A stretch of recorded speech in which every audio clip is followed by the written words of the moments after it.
When you followed your heart, their plans fell apart.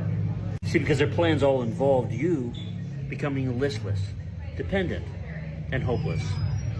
And that's the thing about your heart. For whatever reason, it just refuses to give up.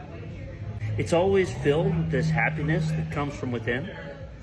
And no matter what situation you get in, it always finds the light. That thread that leads you out of the maze to begin again.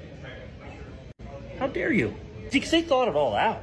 Maps for wounds, they got it all ready. We'll poke them here, we'll do this here, binding spells, we'll send in an agent here. But you see, they thought that if they poked your wounds, you'd just collapse. And then they could lead you by the nose. But they didn't realize that you're not them. It was a protection. See, because they closed their hearts long ago, and they doubled down on an identity which was a mental fiction they invented. But that fiction required your energy, your gifts, your talents, in order to seem real. And so they became dependent on tricking you into being listless and dependent on them so that they could steal your energy and pretend that it was theirs.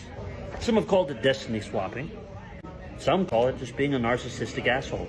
But like it or not, it's a way of business that's been thoroughly socialized and brought into a refined art form in today's psychopathic world.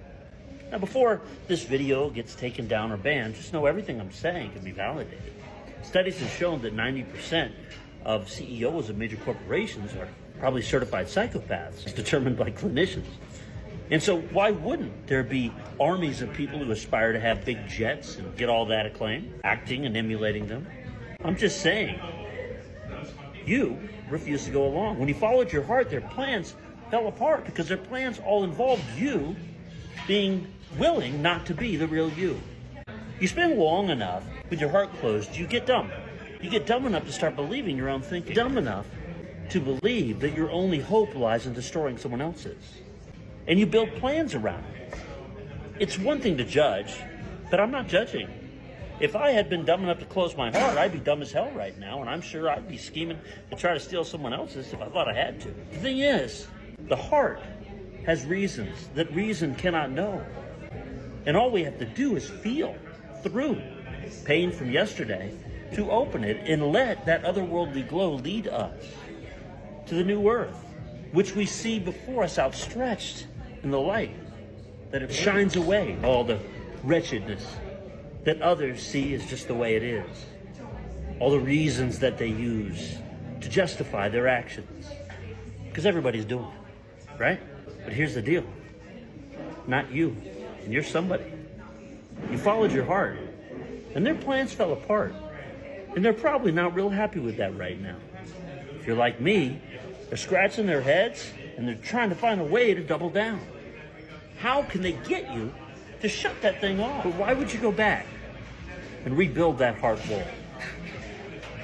When you realize the happiness that they told you to seek through external means is right here within you, beating in time with the universe, inviting you in every moment to thrive and help thrive. Why would you decide to go back into your mind so you can invent a plan and a reason to go searching for that which is already right here? The pursuit of happiness sounds really good when you say it, but when you think about it, you realize it's a phrase of gaslighting by people who were either too dumb or too clever to notice that it's a fool's errand.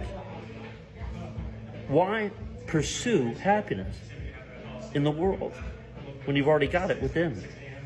Why not claim your happiness by opening your heart and then extend it? When it comes to using the brain to plan things, I say that's a smart way to go, because then you'll be happy no matter what happens.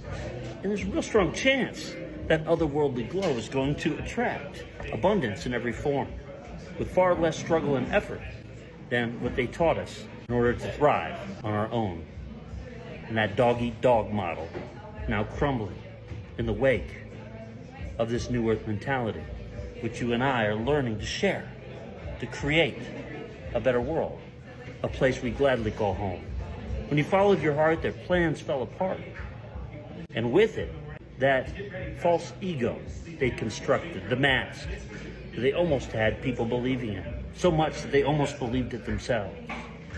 And so now, all you've got left to do is keep allowing that shine to expand and light your way forward with mine, that our hearts join, hand in hand, can create an infrastructure that allows for the free expression of divinity in communion, that joyfully exposes the insanity of trying to eat another dog when you were born to be a human, a divine being.